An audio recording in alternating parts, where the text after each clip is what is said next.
All right, everyone, welcome to another episode of the Good Life Small Business Podcast, and I am pleased to be joined today by Jasmin McGinnis, who is the owner of Baristas Daily Grind here in Kearney. So, Jasmin, thanks for joining us. Thanks for having me. I appreciate it. So let's just get into it here a little bit.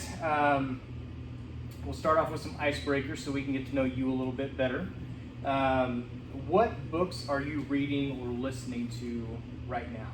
So I'm an avid reader, but I will admit that I primarily read for pleasure. Okay. And I go through books like crazy, and all over the place. I really like historical fiction because I love history, and so I love the fiction factor because I feel like I can retain a lot more information about when things happened and how they happened. But I just finished a book called Three Men in a Boat. It was actually written at the end of the 19th century by Jerome. Okay. Not something I would normally read, but it's kind of a timeless story of anecdotes, and it was really interesting to see how many things from 100 years ago were still relevant or humorous or the same today, so that was kind of fun. And now I'm reading a kind of famous trilogy series. It's called Trinity by an author called Leon Uris. It's a lot about Ireland and the conflict between Protestants and Catholics and Reformation and things that were happening in that country. I read so much though that to narrow it down to just one or two things is kind of difficult, but that's where I'm at right now. So reading for you is kind of a getaway a little bit. Totally. To relax. Yeah. Do you listen or do you read? I read. You read. I actually have a harder time listening because my mind wanders and then I'm doing 50,000 other things. So Got it. It is my favorite recreation and way to wind down. Very my cool. husband says I fly through books like nobody's business, but It's a good habit to have. it's a good habit to have. I agree. Absolutely. I agree. Very good. So, how about podcasts? Do you listen to many podcasts? So I haven't listened to as many podcasts. I know they're really popular, but my favorite one that I don't miss every week is How I Built This. Okay. It's an NPR podcast, and I recommend it to so many other people because not just as a business owner, but as an entrepreneur, as a creative, I love hearing the similarities between other businesses and the struggles they had or the experience or lack of experience they brought into their business. It's really fascinating to pull back the curtain on huge companies now and to hear things that are really not that different from what we're experiencing. Right. So I find it super encouraging. Even the podcasts that have nothing to do with my area of interest or my business, I have learned so much and gleaned little tidbits. So that's kind of what I was excited to do today. And then I have another podcast I love. It's called Young House Love Has a Podcast. And they're actually bloggers that started 10 years ago, DIY bloggers. Okay. And that might sound really strange, why are you talking about this? It's very light, it's not heavy. But I learned a lot from them as a couple when they started taking the blog world from just them in their house to having lines at Home Depot and Joss & Main and their own furniture line, and the way that they work their social media, just watching them start from a mom and pop business into this huge thing over the last 10 years. I learned so much about how to be a business owner from John and Sherry Peterson. So if somebody's looking for something light, Young House Love Has a Podcast is great. So they kind of walk through their evolution and their process as far as building the business? Well, they were just so transparent when they started. So, it was just a blog that every day there'd be a new post, hey, this is what we're doing working on our house. Yeah. And then the blog turned into a book, and then it turned into another book, and then it turned into furniture lines, and you could kind of see the evolution of their company. Yeah. And I just really, really appreciated that, even though they were becoming a really big household name, they individually responded to questions on Instagram, on Facebook. They would validate that you were invested in them and their business and their company. And I just learned so much watching them and the priorities that they set for their family, for their life. Sure. It was a really good example for me. Cool. Very good. Awesome. I'm going to check that one out. All right, so let's get into it a little bit here.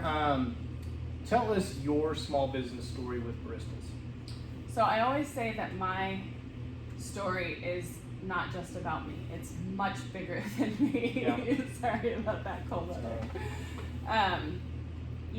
My story starts 20 years ago. I was an original barista with Baristas Daily Grind back in 2001. Okay.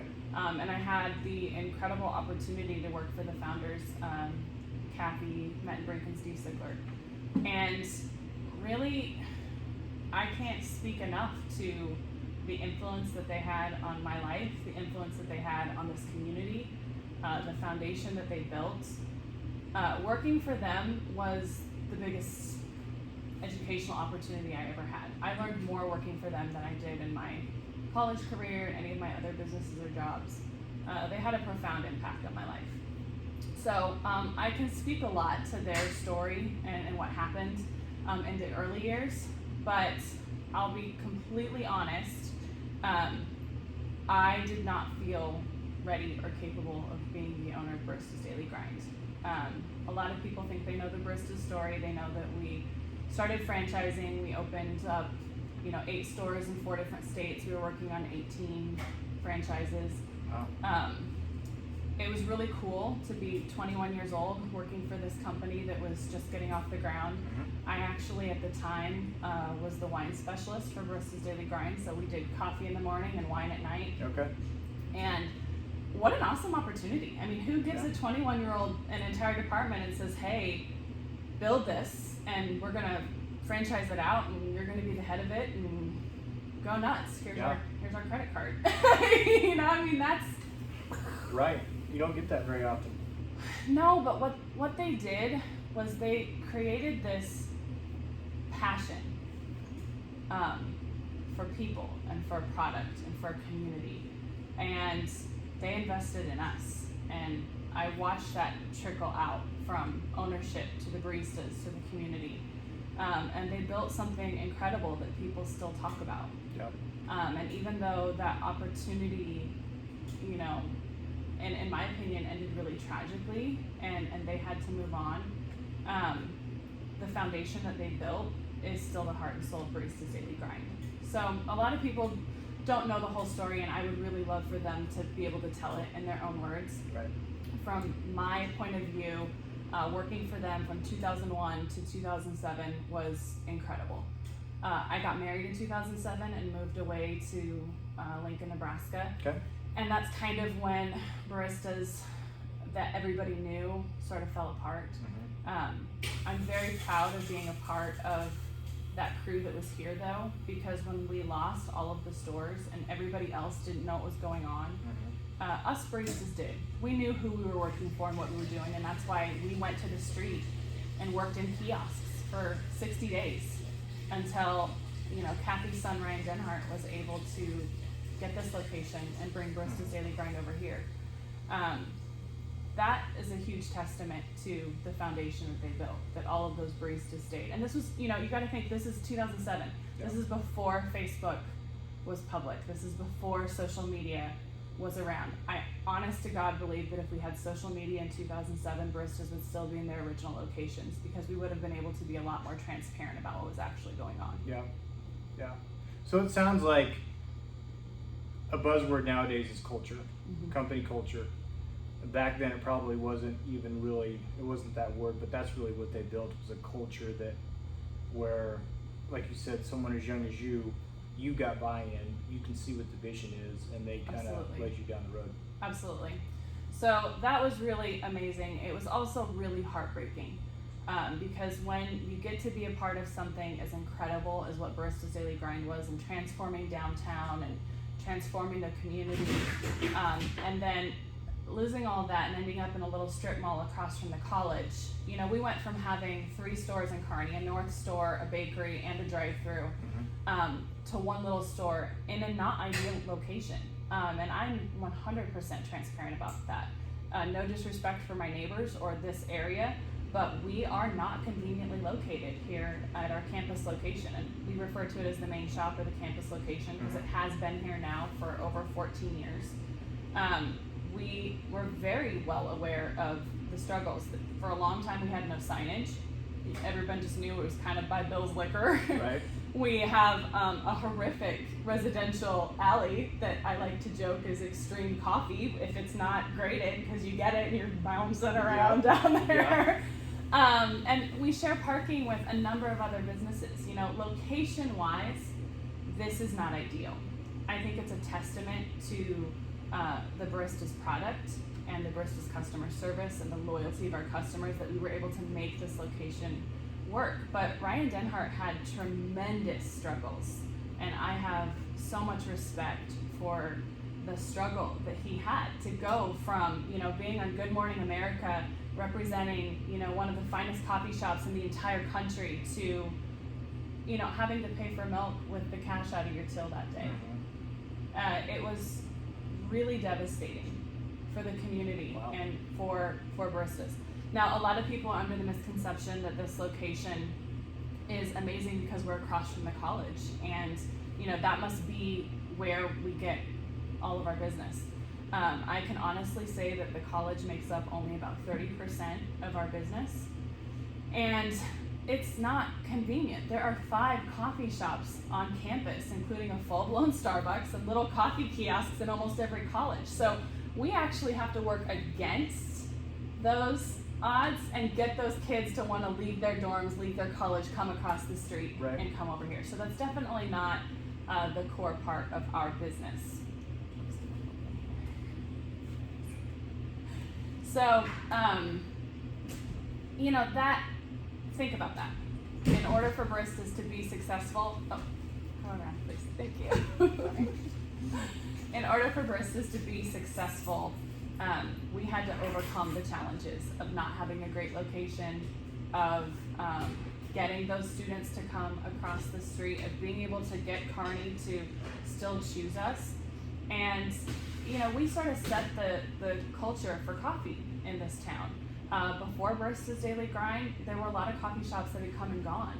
And I think some people expected that to happen to us as well. I remember one successful business person in town told me that there was nothing special about Baristas Daily Grind.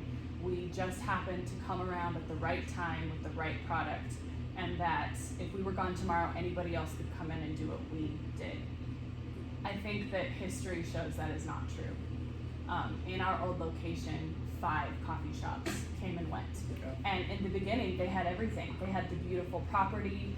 They had everything that people thought made us cool, but they didn't have the incredible coffee beans. They didn't have that sense of community, the incredible barista staff. Yep. The culture was not there. So, Ryan struggled, and I appreciate that struggle. I didn't work for him, since I mentioned I moved to Lincoln and I was married and kind of doing some other things. And it was really hard for me actually to come back to Kearney, Nebraska, and for there not to be a Baristas Daily Grind like it was in the past. Eventually, my husband and I did decide to move back. We thought we were going to start our family, and we thought that we were going to be close to the grandparents. And so when we came back, I took another job at UMK, and then had kind of a scary medical thing happen in my own personal life. Okay. So it's ironic that I didn't intend to come back to Baristas. Ryan had offered it to me. He was sort of wanting to start his family and move on to something else, and I really appreciate the struggle that he was under. I can honestly say I turned down ownership of Baristas 3 different times. Wow. I think it's very kind that people kept coming back to me and saying, do you want it? I joke that I'm a late bloomer, and I didn't feel prepared to take on the challenge. I also was really concerned that I would lose myself in this business. I'm a very passionate person, and I think that it's important as a human being to have a well-rounded life. And I did not want to go to bed at night and have all of my worries be about my business. Right. I wanted to have a family. I wanted to be a good daughter and a good wife and a full person. And I just didn't feel that I could do that. So when I mentioned that I had a pretty serious medical event, I had a pulmonary embolism when I was 29 and almost died. Wow. And it completely changed my life. And it literally slowed my life down and stopped it. Yep. For like 3 months while I got healthy. And I wasn't able to physically do the job that I was doing at the time. And so that is what made me walk back through the doors of Baristas and ask Ryan Denhart, can I come back and work for you? And I thought that I was going to work in the office and do a schedule and kind of help on the outside. By this time, I had my degree. I had a lot of really professional jobs, what I like to call my big girl jobs. Yep. And I learned something in that year that I came back to Baristas. I absolutely loved it here.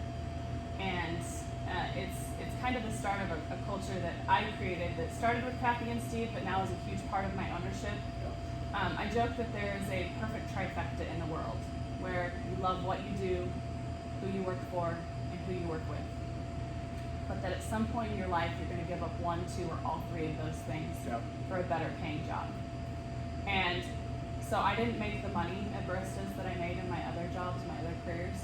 But gosh, if I didn't love who I worked for, who I worked with, and what I did. And that truly made the entire difference. Really important to me. So when you came back that first time to talk to Ryan, were you planning on it being what it's turned into? Or were you planning on something to get you by for a little while? Yeah, absolutely not. I thought I would come back for a little while, help him get on his feet, be a little bit more successful, and you know, like I said, I can truly appreciate the struggle that he was under now, and the challenges and choices that he was having to make in his life, because he needed to do something else. And so we don't talk about it very much, but there was another ownership in there, and again, I want people to be able to have their own stories. To make a long story short, Baristas was bought so that another business could be started, and it switched hands quite a bit. That also taught me a lot of things about what to do and what not to do. Because I went from being a barista on the floor to being the manager of Baristas Daily Grind for those people. And I probably wouldn't have stayed in that position because the culture at Baristas was changing. There were a lot of things I felt passionate about that I knew needed to happen here.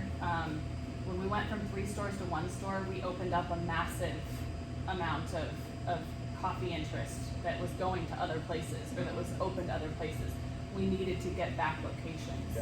That was always a huge priority to me. But the people that owned it at the time, they didn't have any owner presence. In fact, if they were to walk in and order their coffee, none of the baristas even knew they were serving an owner. That's how offhands they were. And what that did for me as the manager is I got a really good inside view of the financials, of the day-to-day, of things that I probably didn't learn and have to experience when I was just a barista. And then the second really tragic thing happened in my life, which is my baby sister Raven was killed in a horrific car accident.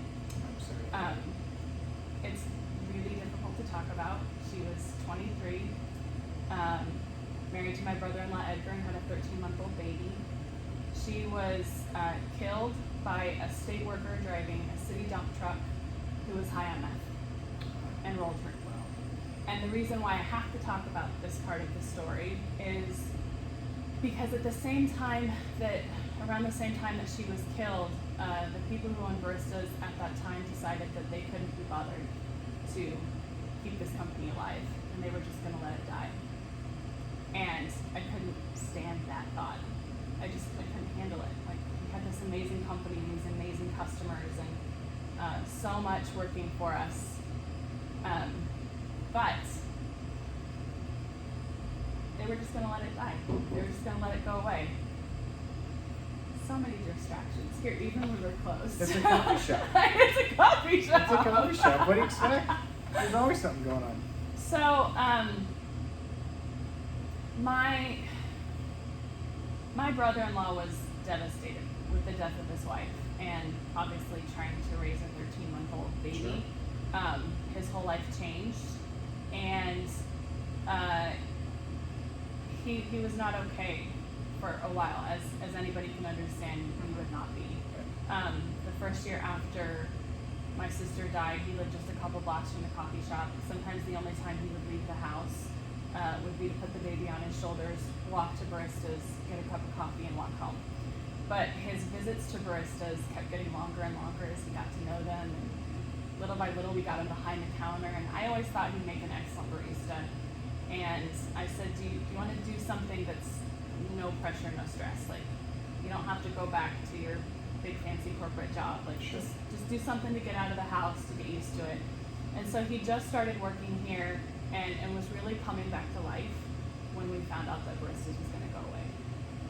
So him and I made a very difficult decision because my sister was killed in the manner that she was. He had been awarded a wrongful death lawsuit by the state of Nebraska. Okay.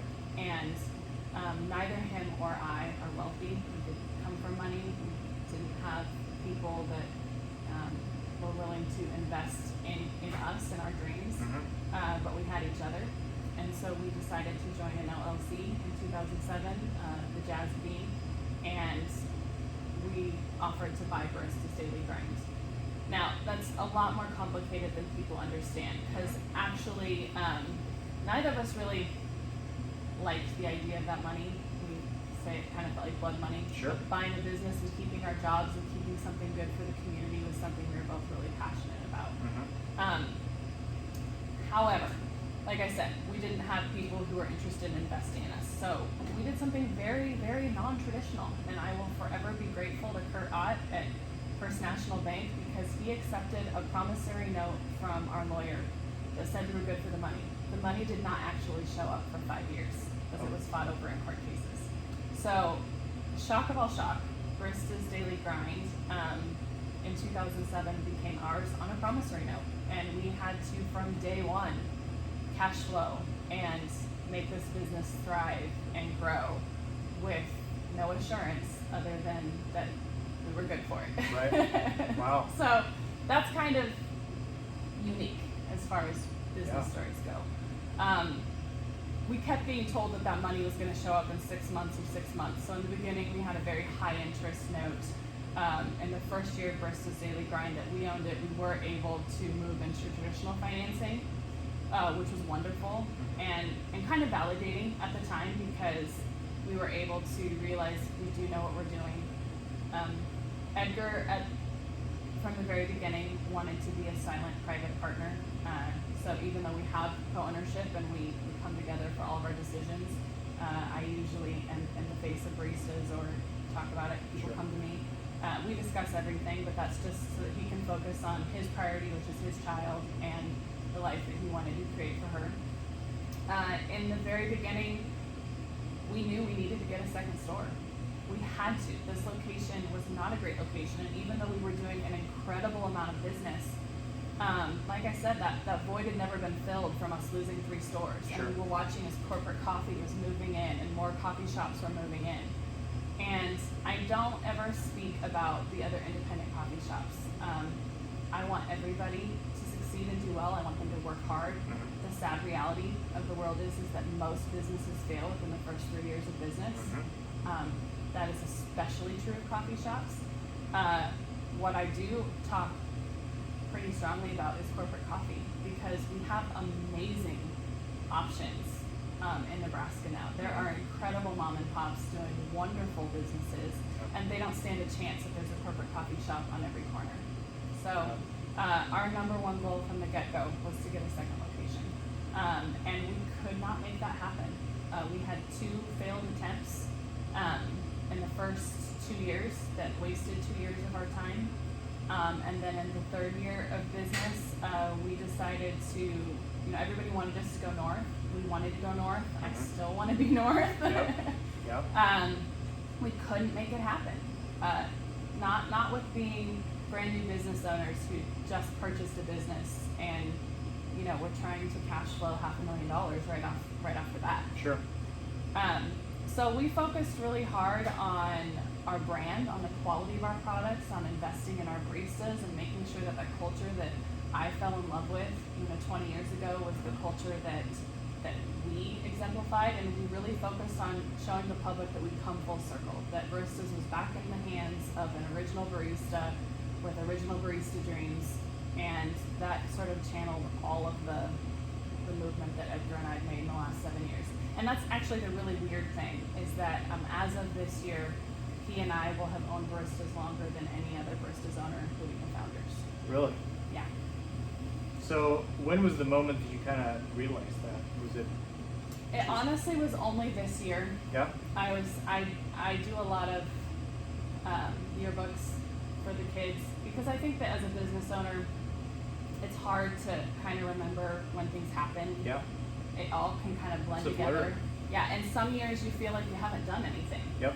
I didn't want to ever feel that way. So the one thing I will say I love about social media is I love Instagram. I love that people take time out of their lives to take a picture of something, to capture something as a memory. I don't care if it's marketing.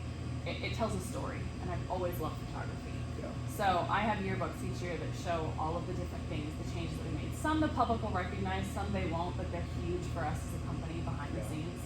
Cool. Well, now talk about the second location, because when we were talking yesterday on the phone, one of the things that I appreciated about when you guys were opening up that second location, and thank you for coming south, because I live on that part of the town, so thanks. Good, that's awesome. But what I appreciated was that you documented that journey. I mean, it used to be a bank. I used to make deposits there. And so you weren't just buying a building, you had to turn that thing around and basically gut it, right? Oh, yeah, completely. So that's the funny thing. As business owners, I think that we can really become fixated on what we think needs to happen and how that needs to look and how it's going to happen, and be completely blind to missed opportunities. And that's how I feel about the 2nd Avenue South location. I actually drove by that bank. It sat empty for like 4 or 5 years. Yeah. And I would drive by that location and think, that would make a cute coffee shop for somebody. That would make a cute coffee shop for somebody. And I was the owner of Baristas Daily Grind. I never thought I should make that a coffee shop, because I was 100% fixated on North Kearney, maybe getting back my original location, maybe building something up there. We had tried to build something. We had blueprints for a drive-through coffee shop in north part of Kearney. We just couldn't make it happen. And so I saw a sign on the bank a couple years ago, and it said for lease. And just for kicks and giggles, I went online to see how much it was to rent. And I thought, 2nd Avenue, like that's one of the busiest cross sections in all of Kearney for traffic. I thought it's going to be like $5,000 a month, and that wasn't in our budget.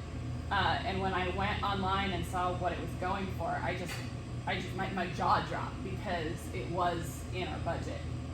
But I'd never been in it. I didn't know, like, is this just this idea that I have? So I'll never forget the day that I called Steve Korn with Home Realty, and he got me the keys, and we went in and toured it. And all I could see is potential.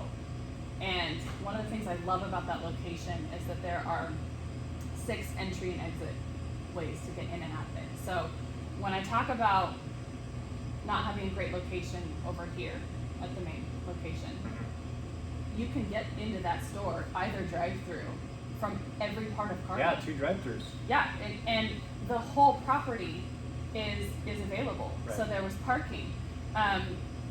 One of the biggest things that our customers wanted was faster lines, and this shop is truly not built for a fast drive-through line. Our espresso machine is really far from the drive-through window, and because there's so much walk-in and out traffic, that's just a totally different dynamic than drive-through.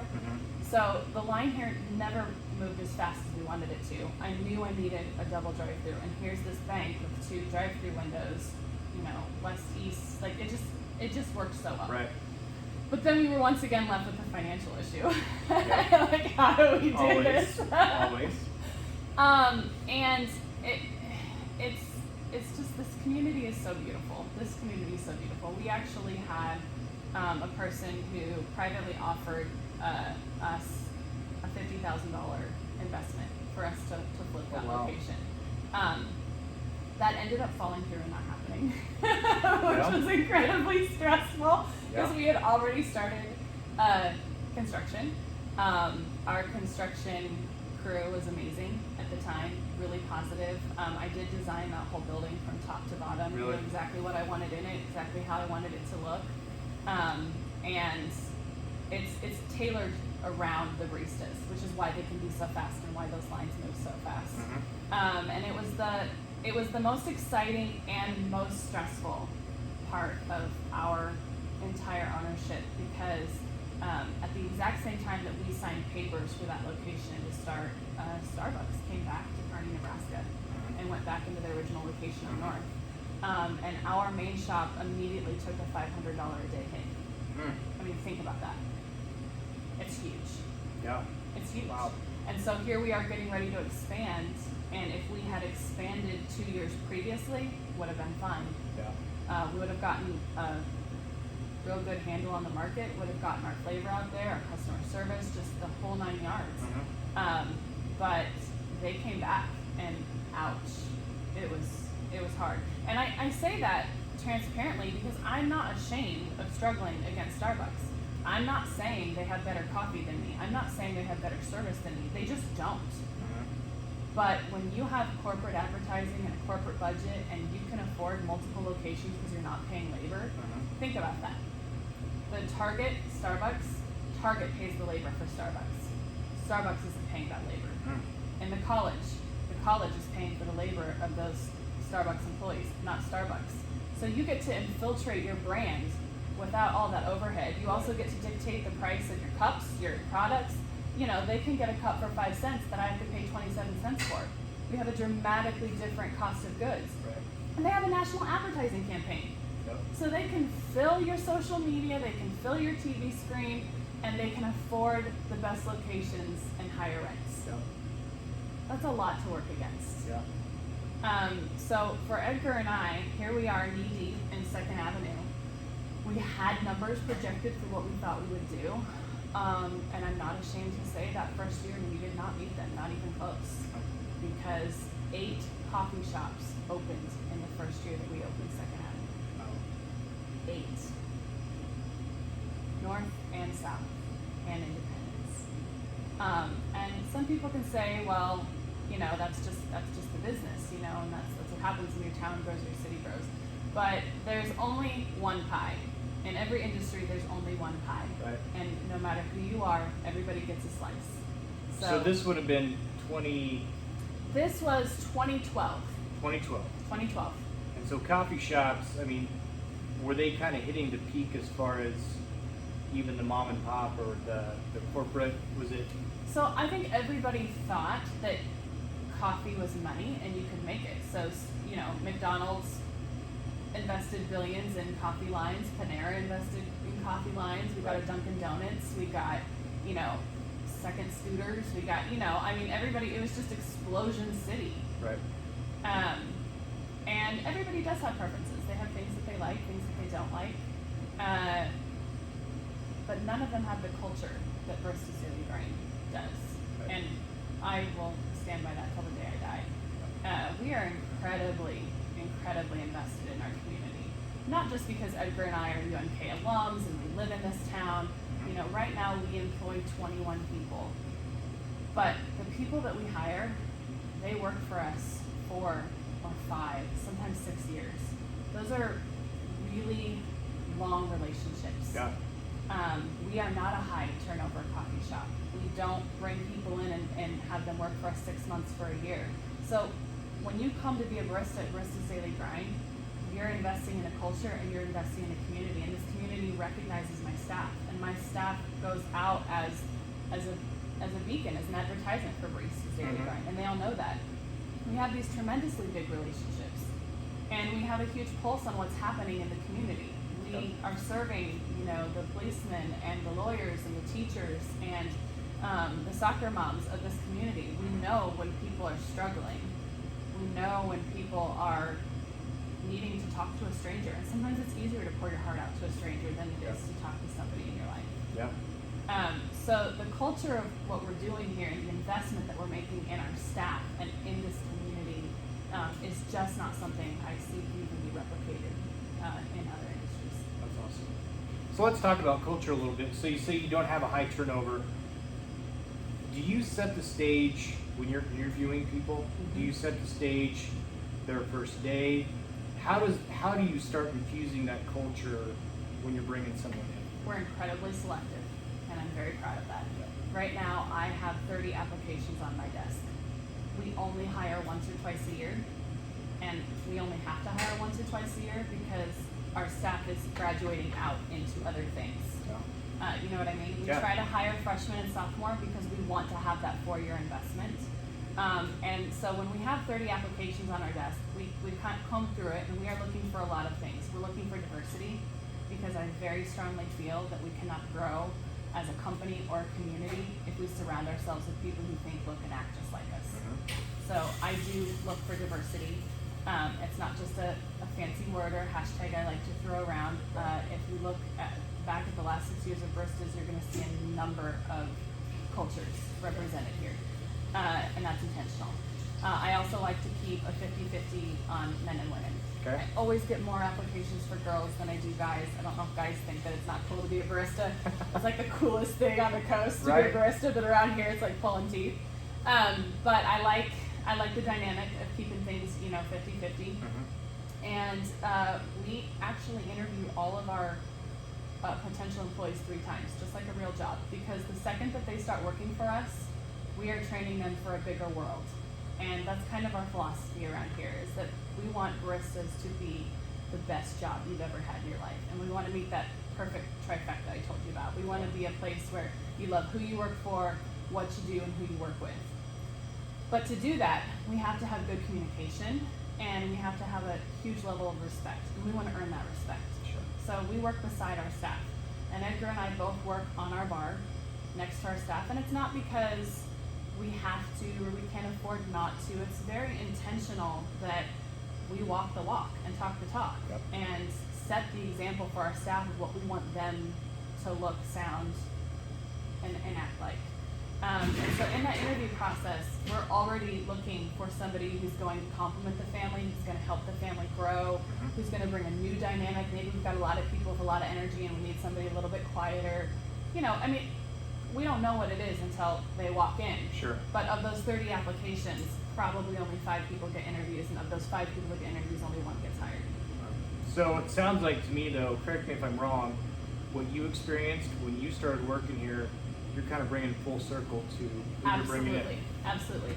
And then Edgar and I are very intentional in getting involved in their lives. So when I worked for Kathy and Steve, I'd never worked for somebody before who brought me dinner or invited me to their home to just chill, and not in an inappropriate way, in a very awesome team building. We're going to make you pizza, and we're going to talk about your dreams and your life and get to know you and see you as a person outside of this job.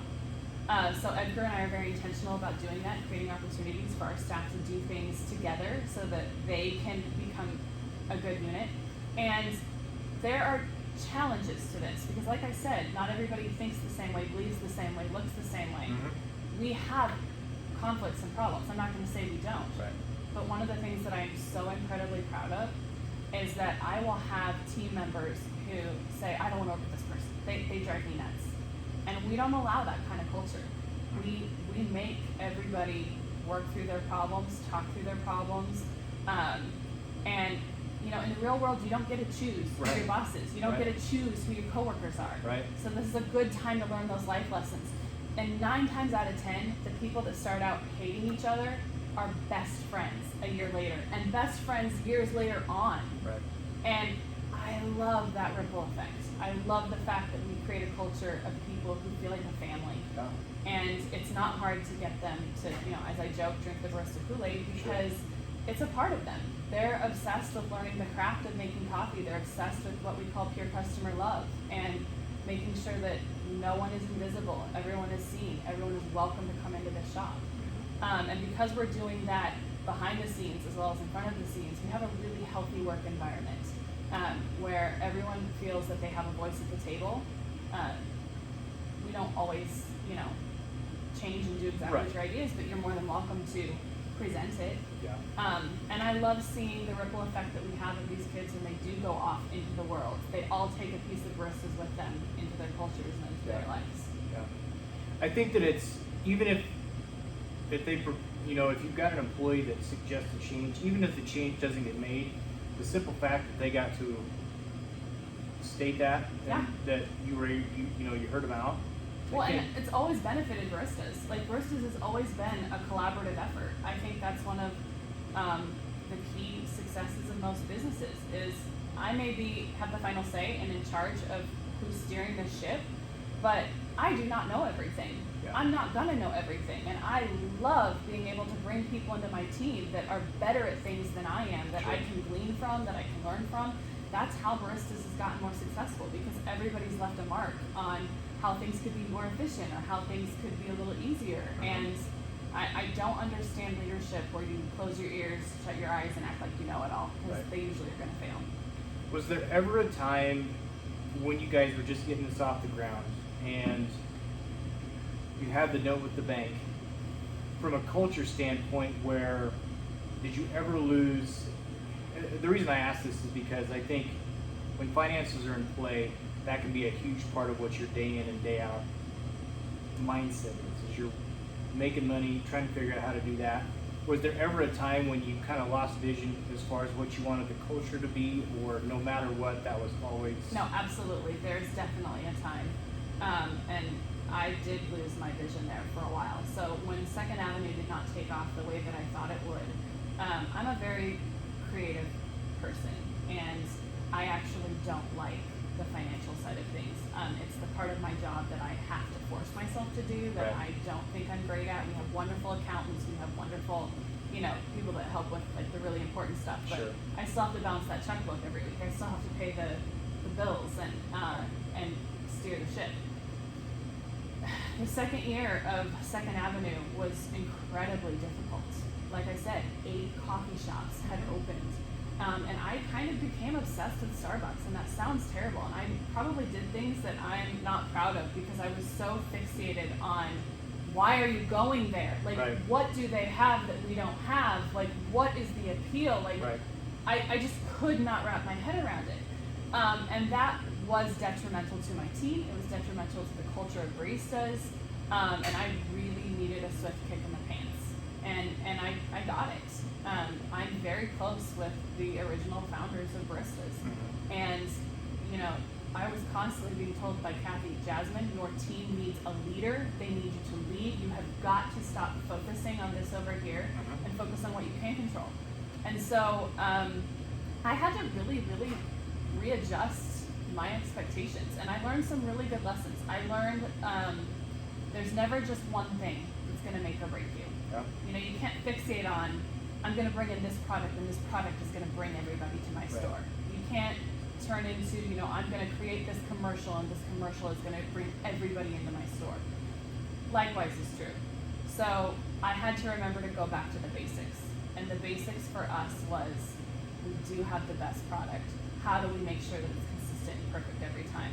How do I infuse my baristas with passion so that they come to work loving what they do, and every customer that does come in, we validate and we feel good and we appreciate, and we meet the expectations that they have coming to Baristas Daily Grind. Once I went back to the basics and started focusing on what we do best, and stopped, I stopped looking at everybody's social media except for my own. I did stop listening to podcasts and other people's things, and realized that I needed to just for a while stay in my lane and do what I did best. It helped me refocus. It helped us get back on top of things. Of course, just time was beneficial. And then we got hit a second time. And I know a lot of people in Kearney have talked about this, but everyone's talking about 2020 and how difficult it is. 2019 was horrible for Baristas Daily Grind. We had the floods that started, and I really do feel that Kearney as a community suffered financially and economically. How could you not when so many people were hurt and affected by that? But then this location here, the road closed. The state shut down all of this road from March until September, and this store used to be our rock solid store that we could count on for everything, and it completely flipped and changed. And then we had a pandemic. All 3 of those things are a lot for a business to take. But I had a much better attitude about it than I did previously, because I realized you come to work each day, you show up, you focus on what you're doing and why you're doing it, and what's going to be is going to be. I think that's the perfect answer, because I think no matter what, as a business owner, when you get into it, at a certain point, you do get distracted by things. And I think that for everyone, at some point, maybe not for everyone, but I know I went through it where I've had to just kind of refocus and kind of reel it in a little bit, and just kind of get back to the basics, like you said. And that's something I'm kind of grateful for COVID to have done as a nation, as a country. I think that sometimes it's really easy to jump on the hamster wheel and think that success is bigger, better, more, and lose sight. Like I said, part of the reason why I didn't want to be the owner of Baristas all those years ago is because I wanted to be a well-rounded person who didn't just focus on my job and wasn't just known as a person who had this job. COVID kind of forced people to do that. They forced them back into their homes, back into their dining room tables, around their families with their children. And for some of us, we don't want to go back to how it was before. I mean, obviously we don't want the world to be in this situation that it is right now, but priorities became very clear. And there's a really famous book about, knowing your why, and lots of people listen to Simon Sinek and things like that. And it's valid because it's true. You do need to know why you're doing this. And Edgar and I on Baristas Daily Grind because we feel that it brings value to the community. We're passionate about what we do, but the biggest impact we get to make is on the kids that work for us. And over the last 7 years, we've had the privilege of, deeply affecting a lot of lives. Not just in providing a great work environment. Some of these kids we sent to Greece and Seattle and given other opportunities outside of Kearney, Nebraska, investing in them and their education, and watching them become amazing people that are going to go out and do amazing things in the world. It's just like being a teacher, but in a business setting. That's awesome. So let's talk about the pandemic, COVID-19 a little bit. One of the questions that we always ask on this podcast is what's one thing, because there is so much negative, what's one thing that you have implemented or that you've taken out of the pandemic, that you've implemented in your business, that you've taken out of it and said, this has made us better. We maybe were forced to do this, but it's made us better in the long run. Yeah, like I kind of mentioned, I'm super grateful for this experience, and I can't believe I'm saying that. But having Kearney shut down in March, having to close this store, having an entire nation and country and world shook up by the same thing happening at one time, it gave me freedom. And that might sound really strange, but I think that most business owners, if you don't have a sense of fear in your belly, you might not be doing it right. It's not like we all have the answers. Right. But this was a different kind of fear.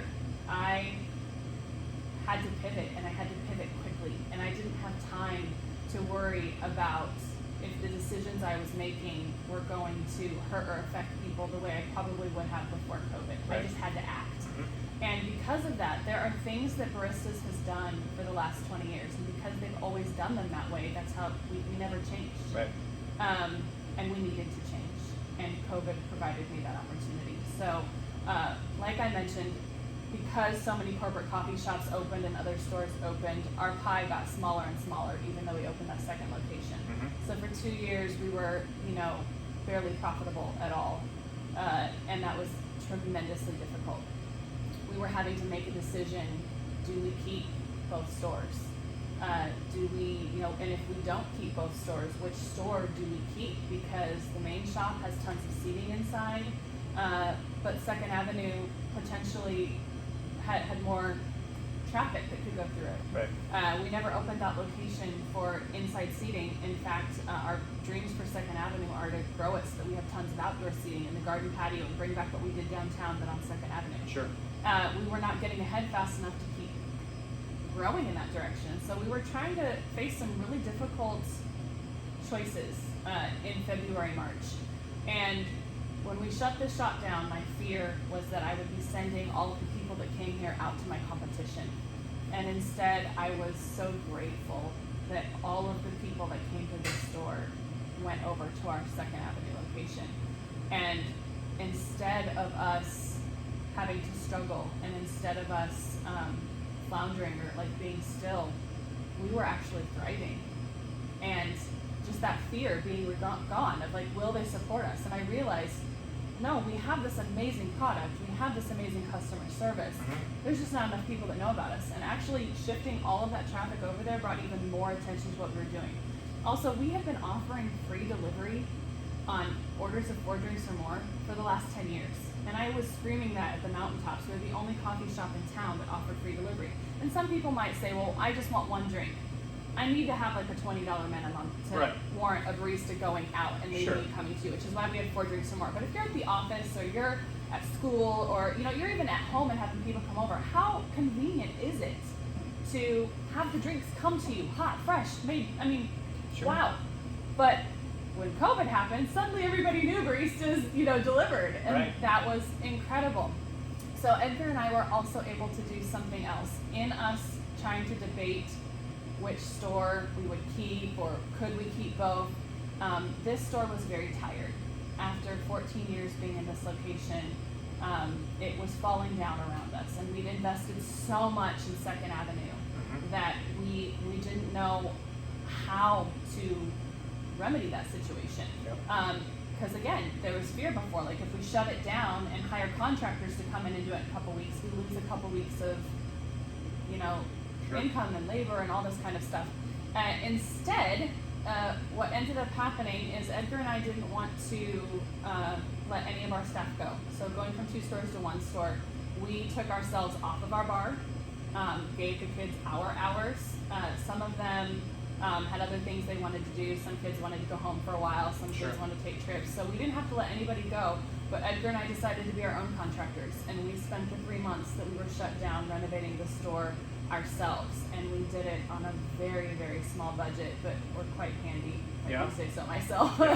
And so that what we were given was time. And that's how we were able to do it so inexpensively, because him and I could come in every day and renovate, organize, make things a little bit more functional for us, so that when we did open back up, it was almost like we got 2 brand new stores, for the price of 1.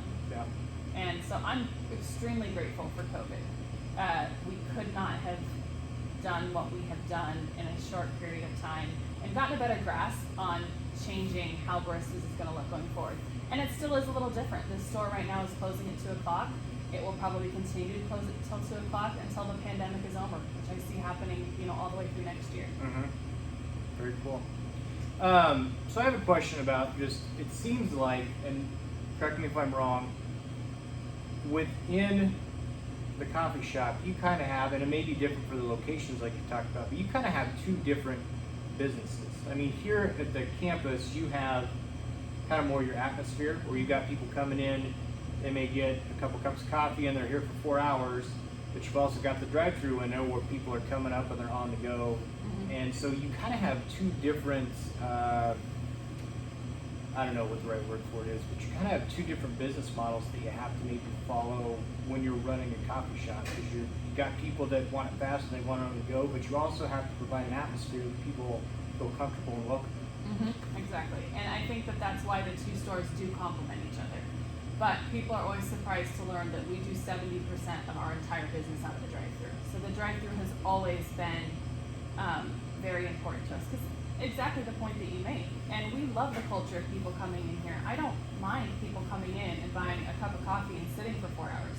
I think part of the reason why people like to go to coffee shops is because there's an atmosphere of study and conversation. And I often joke that coffee shops are like the new churches, because as the world has changed, a coffee shop is a place where no matter what your economic background, whether you're rich or poor, you can congregate and you can discuss ideas. You can have a Bible study or a political conversation or take a class, and it's a place where everybody should feel welcome. And this store does that. I also do believe in helping economically depressed areas. So there's a part of me that's really proud of being in this location, because I would love to see the beauty of Baristas expand around, and I've seen that. The caliber of neighbors that we've brought in, the kind of business owners, the additions that we've made to the outside of our building. I would like to continue to grow those things in the community. We noticed the same thing when we went to 2nd Avenue. Like we mentioned, that property was empty for 5 years, and it was kind of an eyesore.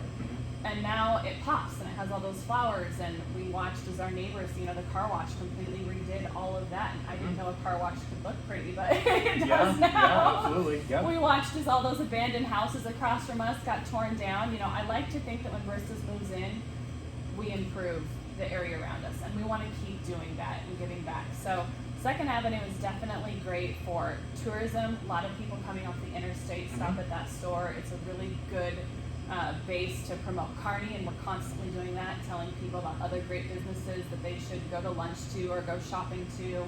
And then we want to see that property continue to develop into a beautiful outdoor space. So we do have some pretty significant plans to elaborate upon that location and make it something that I think is still missing in Kearney, Nebraska, sadly, since we lost our downtown location. Sure. Cool. That's awesome. So is this whole deal what you thought it would be? The podcast? No, the business. Oh, the Owning business. Baristas. Oh, gosh. I don't know if anybody can know what their business is like. Like I said, I think if you think too hard, it's going to be like this and it's going to be like that. Yeah. You're really limiting yourself. I'm proud of the fact that, generally speaking, over the last 7 years, we have had more good times than bad times. That ownership has been more balanced than I thought it would be, and successful. And I'm very grateful for that. I do think that I still have to very much be careful, to stay in my lane. It's really easy to focus on lots of other things that we want to do. And if those opportunities become available to us, great.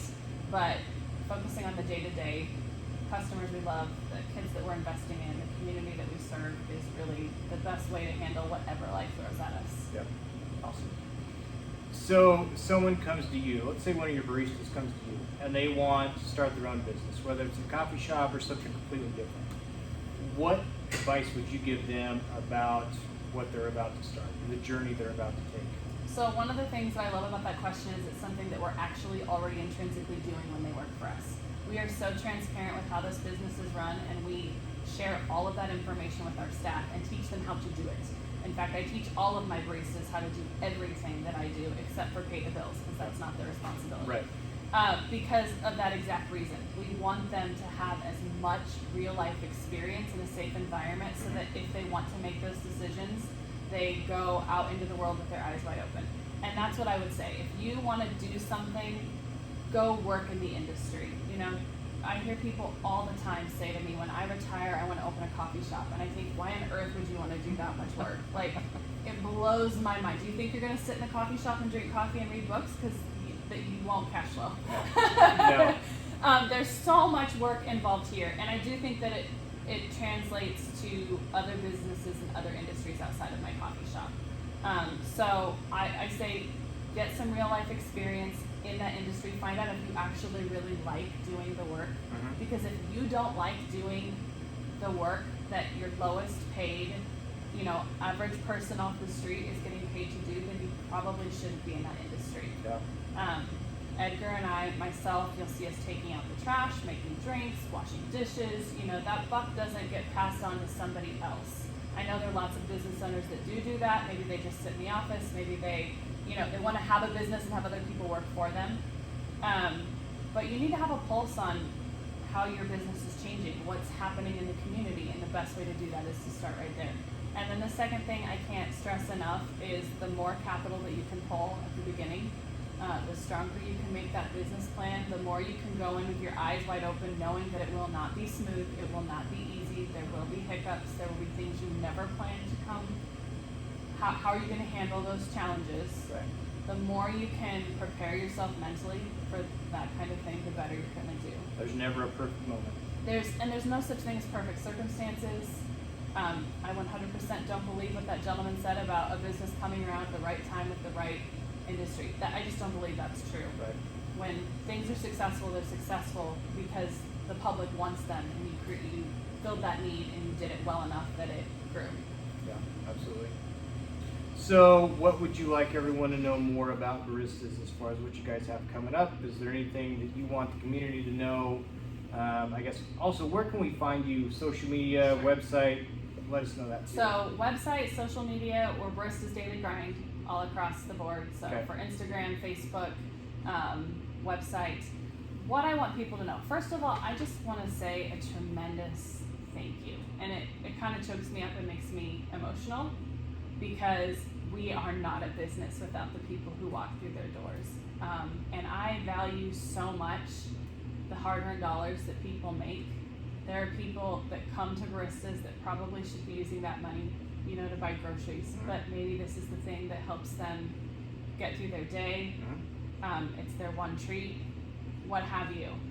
Thank you. Thank you for choosing us. Every time you choose a local business, you are investing in real people, families, this community.